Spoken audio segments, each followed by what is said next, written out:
Welcome to the UK Travel Planning Podcast. Your host is the founder of the UK Travel Planning website, Tracy Collins. In this podcast, Tracy shares destination guides, travel tips, and itinerary ideas, as well as interviews with a variety of guests who share their knowledge and experience of UK travel to help you plan your perfect UK vacation. Join us as we explore the UK from cosmopolitan cities to quaint villages, from historic castles to beautiful islands, and from the picturesque countryside to seaside towns. Hello and welcome to episode 101 of the UK Travel Planning Podcast. This week I have special guest Alison on the podcast to talk all things packing. Now, Alison put a picture of herself in the Facebook group with her packing that she took over to the UK, and it kind of went viral in my group. So I had to ask Alison onto the podcast this week to talk all about her packing tips, what she used, how she packed, how she decided what she was going to take over with her to the UK. And so basically this podcast is our discussion and some of the questions that I posed to Alison, just kind of to answer all those questions. So without further ado, I'm just going to go straight into the podcast. It's slightly different in that you're going to get the conversation that Alison and I had to start with, and then she'll introduce herself after a couple of minutes. But enjoy. It's a great episode.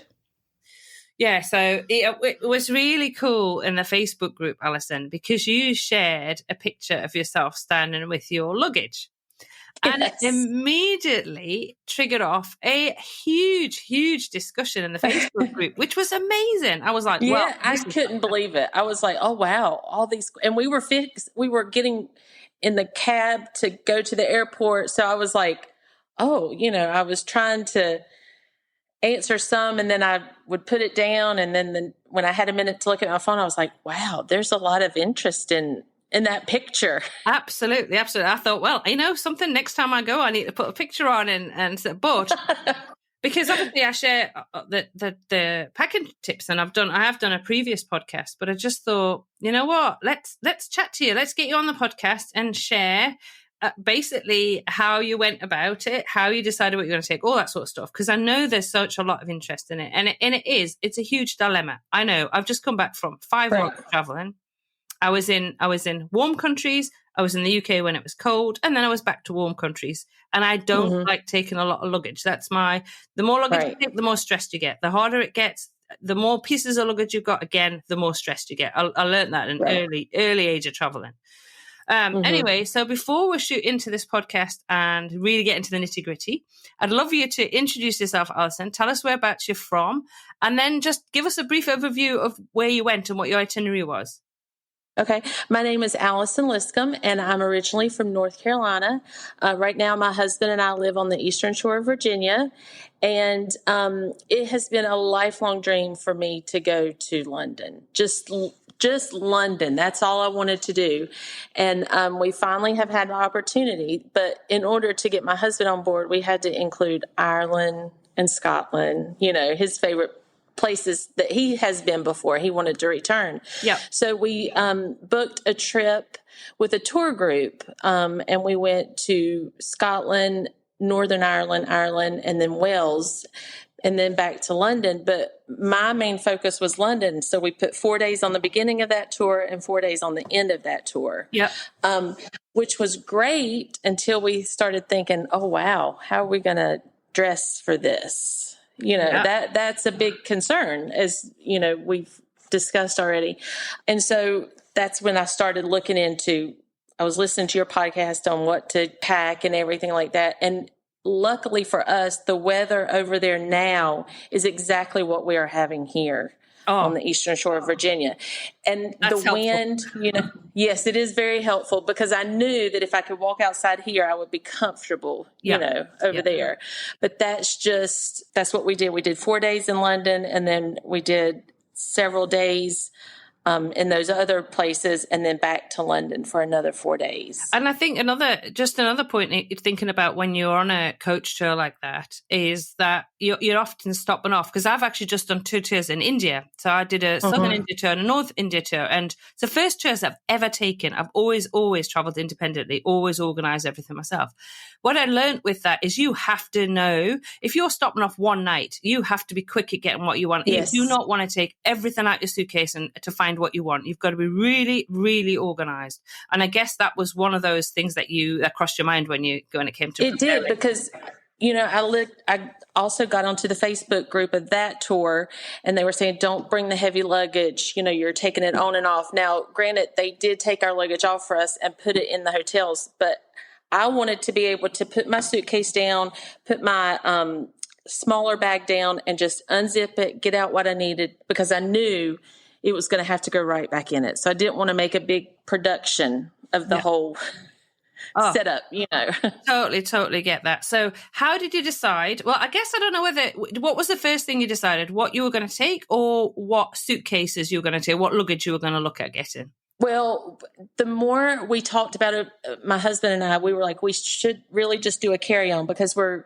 catching a flight in Charlotte, and from Virginia to Charlotte, and then Charlotte to Heathrow. So we wanted to make sure we weren't going to lose our luggage. And so we said, just let's do carry-ons.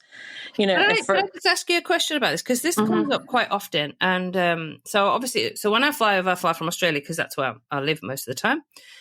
So we have very, very tight restrictions on hand luggage. For example, I think it's about 7 or 8 kgs. So we're talking, I don't even know what that is, maybe 15 pounds. Now, I flew a couple of years ago, and I arrived at the airport knowing that my carry-on luggage was going to be slightly heavier. It was like 3 kgs heavier. And I thought, well, okay. And actually, they made me take it out. And actually, luckily, Doug was there because he had to bring it home. But there's a poor girl standing in front of me in the queue. She had nobody with her. And she had to throw things away because she couldn't take it. So they're very strict. So what's the carry-on kind of weight in America? Now that you say that, I don't really think there was a weight that they checked. But what they did coming back, I had books from, like, souvenir books from everything. So it did make my carry-on a little thicker.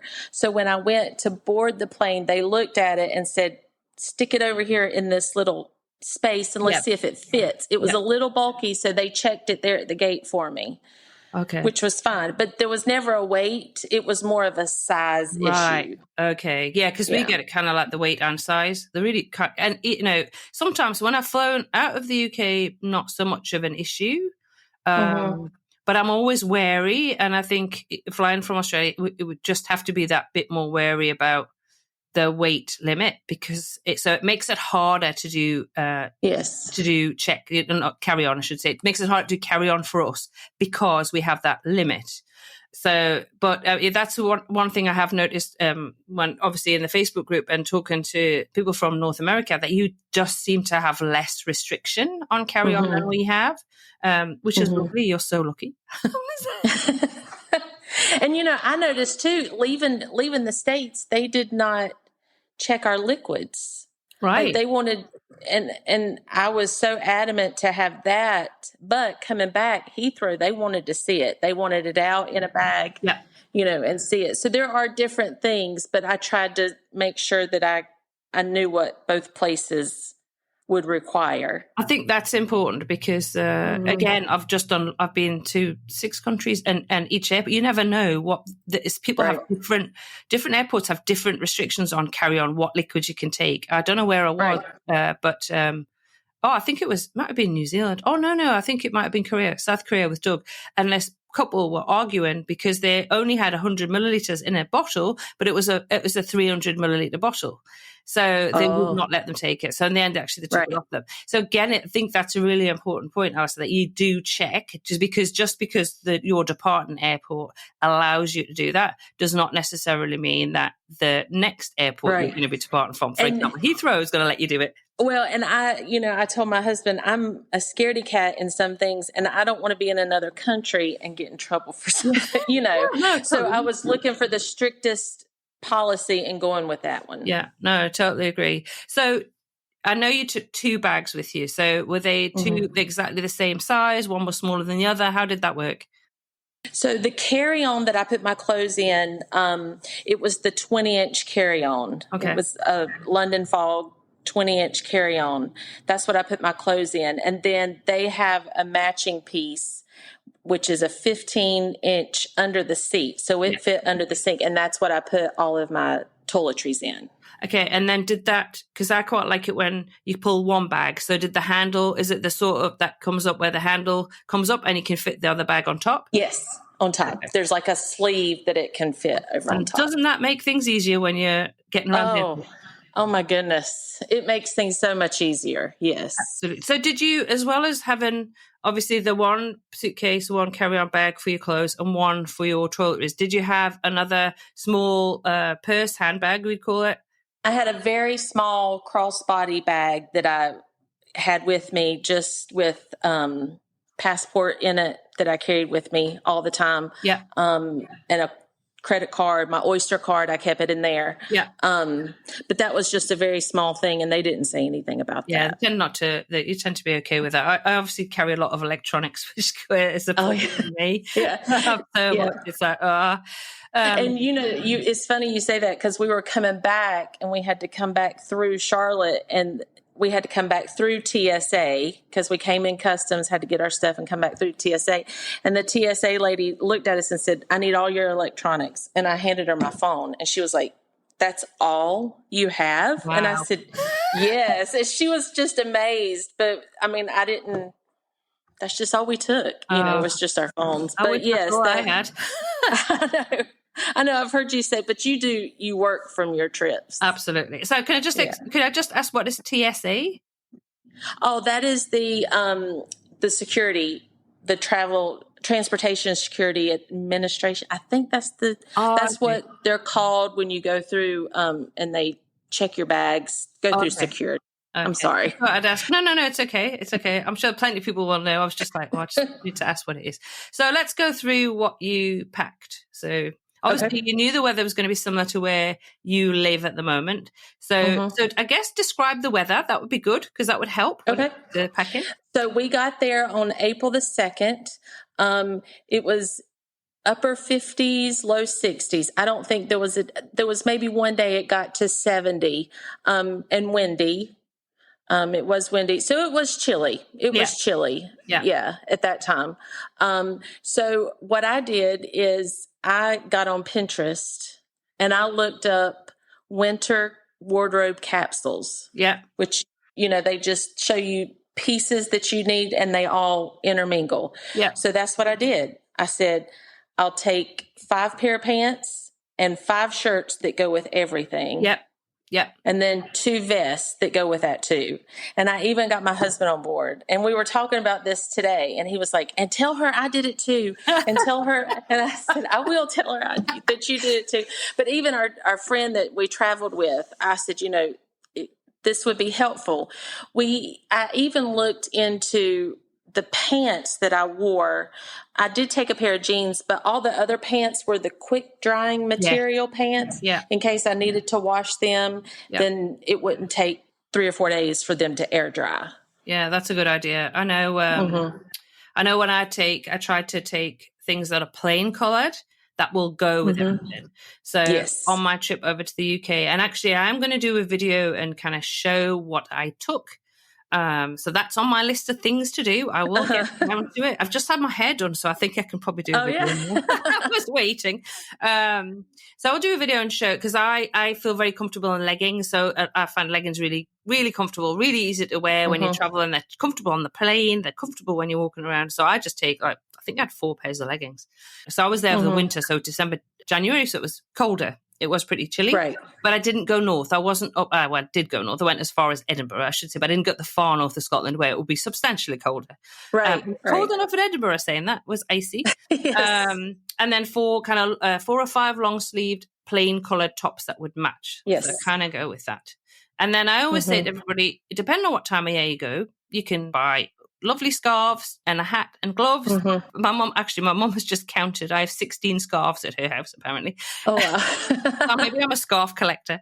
Yes, you can always mix and match with scarves as well. So did you choose any particular kind of colours? Because obviously when you do that mix and match thing, you kind of go for like plainer colours, I'm guessing. Unless I don't know, maybe you went bright red. No, I just went plain colors, khaki, black, gray, white shirt, black shirt. I did have a green shirt, but that went with, several things. I had a black vest and a khaki vest, like the puffy material vest that would dry easy if I needed to wash it. Yeah. So I did do layers. Yes, and layers is very important. I think that's important. So did you take any accessories with you? For example, I'm a big earring fan, and they take spaces up. My earrings, believe me, they take up space. Yes. I took one pair of earrings, and I know this is crazy, but I just took a pair of earrings that went with everything, just a silver earrings, and that is all and my watch. That's it. That's all I have. Okay. Because I told my husband, I said, I would love to go over and dress up every night for dinner and go out and everything. But as much as we did, we toured we saw as much as we could. And that was more important to me on this trip than, getting dressed up. So I tried to keep everything just simple and, I totally agree. And to be honest, you don't have to get dressed up. You'll see what it's like in the UK. People don't get dressed up. Same in Australia. We don't get dressed up, really. Even go to the theatre. I know somebody asked about the theatre. I've been in the theatre. I took my daughter numerous times in London. A pair of jeans, it's fine. There's no expectations to be. We went and saw a play, and we were fine. Absolutely. Unless you're going to go to the Ritz, for example, for afternoon tea, then you've got to look for the dress code. That's different. Now, I will say, we got, luckily, we got tickets to go inside Buckingham Palace, even though it's closed. That you can get guided tour tickets. So I did wear a button up and a nicer pair of pants, but just in case, Was that the small guided tour? Like there's about 12 of you? Yes. I did that last April. Oh my goodness. Isn't that fantastic? It was amazing. It was amazing. I could not believe that we were actually able to go into the rooms, and then I laid in bed at night and looked at all footage from everything that I could find on YouTube in Buckingham, and I was like, I saw that. Been there. Because you're not allowed to take any photos when you're there. Of course, they're very strict. No. But I have to say, when I did my tour, I've got a very nice little phone bag that I bought, which I love. I love it because I don't like carrying lots of stuff around. And if I know I was going to do something that day, I knew I was going to Buckingham Palace, and I just thought, well, I'll take my phone bag. And the guide was admiring it during our tour. She was like, I really like your little phone bag. It's like a little, it's orange. It's really cute. I'll put a picture in the show notes. And so I went about 3, 4, 5 days later. I did a tour of the Royal Mews. And she happened to be there. It was just before the coronation. And I walked past her, and she actually stopped me and went, oh, it's you with the bag. That's funny. And she remembered, and I was like, oh, I love the tour. You were amazing. It was so fantastic. It was so interesting. And that was a fantastic tour. We were amazed that we were able to do that. So you had limited stuff. You knew what you were going to take. You had it packed. Did you use packing cubes or anything because I love kind of packing in a packing cube and thinking, right, this day I've got this to wear. Like everything. I'll put the whole lot in a packing cube. Whole day's clothes. So how did it work for you? So it worked really well for my husband. And that's another thing he wanted me to let you know, that he did use those and he loved them. I mean, because his pants were here, his shirt, his socks, his underwear, his T-shirts. For me, it worked. I kept my undergarments in those. What I did was used one of them for dirty clothes. Yes, absolutely. Yeah. So I didn't so much for my clothes, and I don't really know the reason why. It fit all well the way I had it, but I used them for dirty clothes, and that worked really well to keep it from my clean clothes. Yeah, absolutely. I always have one for that, for the dirty clothes, a bigger one. So I use that for dirty clothes. And then I always have, like you, I'll have one for underwear, one for pants, one for tops. And then if I know that I'm going to have a stop, say just 1 or 2 nights, like one night in a hotel. So I'm going to do one night in 3 different places. I will then pack in one cube, for each cube, like 3 days worth. So I know I just have to lift that cube out, because if I don't, I'm probably one of the most disorganized people on the planet. I have to be really strict with myself. Otherwise, it would be literally like the suitcase would explode all over the room. There'd be stuff everywhere. Yes. I am the exact same way. And I knew if I packed them all individual, I would change my mind about what I wanted to wear. Okay. So I think that's along the line of why I didn't use them, but, for each individual, but I did use them for dirty clothes to keep it away from clean clothes. And I did put socks in it, but they were very helpful. And it's amazing how much you can get in a suitcase when you use those cubes. Yeah. And then you zip them up and close them, and we did that too. We laid all our stuff on the bed and then packed it on. And we were like, wow, we couldn't believe that we could get all that in a little carry-on. Oh, yeah, it's amazing. And the compression cubes are even better. Those new ones, it's just great. Yes. You just end up being a bit creased. That's the only thing. That's my only complaint about them. They get a bit creased. Well, I don't know. Again, it's probably the way I've put them in. Going, all right, okay. Oh, gotcha. Yeah. So how did you plan to do your washing while you were traveling? So I found little packs of laundry detergent, just tiny little individual packs. And I filled the sink up in the bathroom and mainly just washed our undergarments like that. Yeah. Because that was just the easiest way for us to do it. Now, I will tell you, I thought about doing laundry in the hotel, but then I look at the price. It's like $4 for this and $4 for this. But I would suggest people check with their hotel to see what their laundry policy is, because we were in a hotel in Glasgow. Am I saying that right? Yes, you are. Okay. We were in a hotel in Glasgow, and our tour guide said, in this hotel, if you fill up this bag, it's 20 pounds for the whole bag. Well, the bag was a good size bag. I mean, it wasn't like a trash bag size, but it was a good size bag. So we put as much in, and we had most of our stuff washed for 20 pounds, which is not bad compared to $4 for one garment, Yeah. And then, so I would suggest too, if you really need something washed, obviously do it like that if you need to, but check and see what the policy is for the hotel, because who would have known, Yeah, no, that's a good point. And I have to say, when we've traveled before, we stay a lot in the smaller hotels, B&Bs, guest houses. And I know when we were doing the North Coast 500 I think we were actually in Fort William, about to drive up that direction. And we've been a few places, and we, by that point, had amalgamated a bit of washing. And Doug just happened to say to the guy that run the B&B, oh, we've got a bit of washing. He went, oh, I'll do it. Bring it down. I'll do it. Get us sorted. Oh, yeah. And so often if you ask as well, people just go, yeah, I'll, and that's the beauty of like the B&Bs and the guest houses rather than the hotels, I guess. And sometimes that they'll look, oh yeah, we'll just do it. Don't worry about it. We'll bung it in, get it sorted for you. And I've got actually something that Doug bought, and it's just a cheap, just a washing line that you can put it's got two little kind of suckers on it either end. And I use that in India every day just to do the, underwear. It was great. It really worked well. And it's very, very small. It's just in a little, I think we got it from Kmart, to be honest. Oh, okay. And it's great. And actually the friend that was traveling in India was like, where did you get this from? And I went, I think it wasn't very expensive, like few dollars from Kmart. And she went, well, this is amazing. So something like that, if you can, and it kind of seemed to work everywhere. So we used that. So that sort of thing. Cause I think, it's keeping on top of things like the underwear as well as you go in to make sure that you can get it dry. And I know when we had 2 night stops, we'd make sure as soon as we got there on the first night, we'd do all that and get it up so that it would get it would dry. I guess in the UK, so if you travel in the winter, you do probably have radiators in the room and heating, so you'll be able to dry them on there if you need to. So did you wear everything that you took, Alison? I did not. Ooh. I know. I was shocked. There was one pair of pants that I did not wear, and there was a shirt. And my husband said there was a pair of pants that he did not wear. So it just shows you. I know. I think we overthought.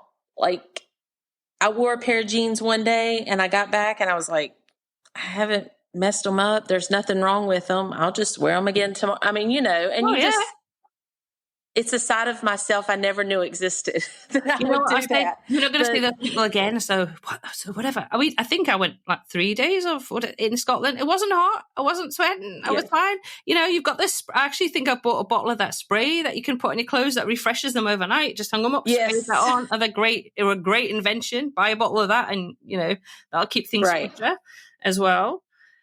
So in terms of footwear and jackets, what did you take? Because I know we've talked about tops and pants and things, but what did you take in terms of footwear and for outerwear? So the tennis shoes that I wore over went with all my outfits. I did take a pair of rain boots, just ankle high, not up to the knees. Yeah. And I put those in my bag that had all my toiletries in it, and I just stuffed toiletries in those boots, and that worked well. Good idea. And then I had one more pair of shoes that, again, went with everything, and those fit in my suitcase. And did you wear all 3 pairs? You wore all 3? I did. There was one day we went to, it was raining, so obviously I wore those, or it had been raining or something. So I wore my rain boots twice, but I did wear the shoes. Yeah, that's good. I did get caught short this year, to be fair. Because I've got a pair of boots, black ankle boots that I bought in Australia. I actually went into the store the other day and took a photo of them, and took a photo of the spray that I put on them to keep them waterproof as well and stuff. So I put those on because I know there was a lot of questions from Australian listeners about that, and Australians in the Facebook group. Oh, where did you get them? So I just took those, because I was in so many other countries as well, and I had my sandals, but they weren't going to be appropriate for winter in the UK. And I arrived in Scotland, and I found it too slippery underfoot, even though they've got grip. So I ended up going and buying a pair of really nice, actually, they're rather lovely trainers to get me around. Yeah, runners, trainers. I don't know what do you call trainers in America. Tennis shoes. Oh yeah, so tennis shoes. Yeah, so I bought a pair of those, and that was perfect. And so I still just had the two pairs when I was actually in the UK, and that worked really well. And I don't find it does rain. Obviously, it does rain in the UK. I'm not going to say it doesn't. It does, but I find as long as you've got something that's kind of water resistant, yes, and that you put something on it to protect it, it's generally okay. We went to a vineyard in Wales, and the guy at the vineyard said, the sun is shining for the first time in 4 months, which meant there was a ton of mud, and I had on my white tennis shoes, but I had it and everybody was like, oh no, you've messed up your shoes. But I just got my Clorox wipes out of my pocketbook, and I wiped them off, and they were fine. So it worked well. I should have worn my rain boots to that, but I didn't think ahead. It's always kind of checking the forecast, but he's fibbing a bit because I was in Wales for the first week of January, and it didn't. It was absolutely beautiful weather. Oh, good. Mine was southern Wales. I can't speak for the rest of Wales, but it was. We had beautiful, cold, crisp, glorious weather, blue skies. It was perfect when we were there. So what was the highlight of your trip? I'm going to have to ask that. We sat at dinner on our last night, and we were like going through the list. And my husband said, how about Highclere Castle? And I said, oh, that was great. And then our friends said, what about Buckingham Palace? And we were like, oh, that was great. Everything was just phenomenal. I think Westminster Abbey was just outstanding. Oh, it's amazing, isn't it? Yeah. It is so amazing. We really had a great trip. Everything we learned so much about traveling. We learned a lot about the tube. We learned a lot about the buses. Yeah. And I think the whole trip was a highlight. That's brilliant. I can't even think of anything. Maybe next time we would pick one central location and go day trips from that, because it was a lot, but we had never done an organized tour, but it was great. Everything was, Well, next time you'll have to come on one of mine, because that's my next, I'm looking at that at the moment about whether I go into organising tours. Yeah. So okay. Yeah. So you'll have to come on one of mine if I do get that. Okay, definitely. Off the ground. Be a lot of fun. But so last question, because I always end the podcast with the same question, but I'm going to ask, what would be your tip for anyone packing for the UK if they're going for the first time? Okay, don't overthink it. And I say that because in my bag that I put all my toiletries in, I made sure I had allergy medicine. I made sure I had all of anything I would need. I don't know what I was thinking. The stuff's readily available. There's a Boots everywhere. There's a Tesco everywhere, Tesco Express. Yeah. So don't overthink it. And even my husband said today, he said, if I would have known, he said, all I would have taken was my deodorant and my comb. He said, because I can get everything right there. Now, that doesn't speak to the shampoo and the conditioner for the ladies and things like that. But again, I didn't pack any of that. Every hotel had that. I didn't take a hairdryer. Everything was so readily available. Yeah. So don't overthink that you have to have every single thing. You know, they do have the comforts of home. Yep. And as you say, there's a Boots and a Tesco on every corner, so you can get all everywhere and wherever you need, you can get. Yes, everywhere. So I would say just don't overthink the packing, because there was a ton I could have left at home, you know, and still had more and had room for my souvenirs without my suitcase bulging. Oh, did you have room for your souvenirs? I'm going to have to ask you that now. What did you bring? I did. I brought, I like to buy Christmas ornaments. So I bought Christmas ornaments and then all the souvenir guides. So I did. It was a little bulky and they made me check it, you know, at the gate, which was fine. But I did have plenty of room. Okay, perfect. Well done. Well, thanks so much for agreeing to come on the podcast, Alison. It was a bit of short notice. I kind of was in the Facebook group and I have to talk to Alison on the podcast. And you were like, yeah, I'm up for that. I was like, oh, fantastic. Well, I told my husband, I said, she's asked me to do a podcast. And he said, well, you've listened to every single one of her podcasts. You could do one else. I said, okay. Oh, yeah. Perfect. Yeah, just fantastic. So, I'm going to ask you again another question. See, I can't end this podcast, Alison. You're just amazing to speak to.